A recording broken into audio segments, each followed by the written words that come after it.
এই গাইস, আজ আমি আপনাদের কাছে সহজ পদ্ধতিতে একটি বিরিয়ানির রেসিপি শেয়ার করব যা খেতে অনেক সুস্বাদু। এই গাইস, প্রথমে আমাদের বিরিয়ানি করতে যা যা লাগবে। আলুটি আগে সিদ্ধ করে নিয়েছিলাম, এখন বাদামি কালার ভেজে নেব।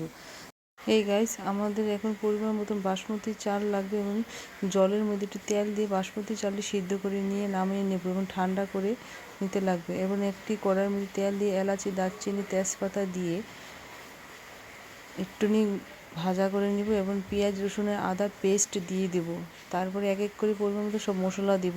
মরিচের গুঁড়ো দেবো, জিরের গুঁড়ো দেবো, ধনের গুঁড়ো দেবো এবং পরিমাণ মতন বিরিয়ানি মশলাও দিয়ে দেবো। পরিমাণ মতন বিরিয়ানির মশলা দিয়ে দেবো। এই সব একত্রে মিক্স করতে লাগবে। মিক্স করে 1 সেকেন্ডের মধ্যে ভেজে তারপরে লবণ দিয়ে দেবো পরিমাণ মতন। আবার একটু মশলা দিতে লাগবে, মশলা দিয়ে ভাজা করে নিতে লাগবে। তারপরে এর সাথে টক দই অ্যাড করব। টক দই দিয়ে তারপরে দিয়ে দেব মাংসটি প্রায় 3 মিনিট 4 মিনিটের মতো কষাতে লাগবে ভালো মতো। এখন আমাদের একটা পাত্রের মধ্যে বিরিয়ানির লেয়ারটি সাজাতে লাগবে। দেখুন, প্রথমে আগে ঘি দিতে লাগবে এবং রাইসটি দিয়ে দিতে লাগবে পরিমাণ মতন। রাইস দেওয়া হলে বিরিয়ানির মশলা পরিমাণ মতন দিয়ে দেওয়া হলে তারপর মাংসটি দিয়ে দিতে লাগবে পরিমাণ মতন। মাংসটি দেওয়া হলে এবার ভাজা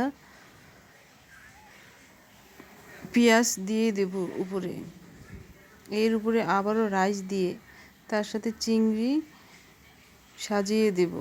চিংড়ি দেওয়া হলে একটু বিরিয়ানির মশলা দিয়ে আলুটি দিয়ে দেব। আলু দেওয়া হলে আবার রাইস দিয়ে আবার ভাজা পেঁয়াজ দেব। ভাজা পেঁয়াজ দেওয়ার পরে আবার মাংস পরিমাণ মতন দিয়ে দেব। মাংস দেওয়া হলে এর উপরে আবার রাইস দিয়ে ভাজা পেঁয়াজ ও বাদাম ভাজা ও ডিম, কাঁচামরিচ দিয়ে দেব উপরে।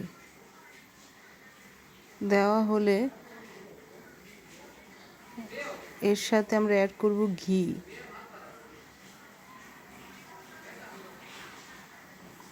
ঘিয়ের পরে অ্যাড করব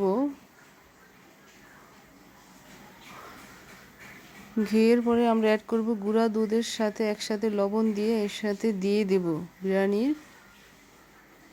একসাথে দিয়ে 20 মিনিটের মতন অল্প ধিম আওয়াজে ভাপে রেখে দেব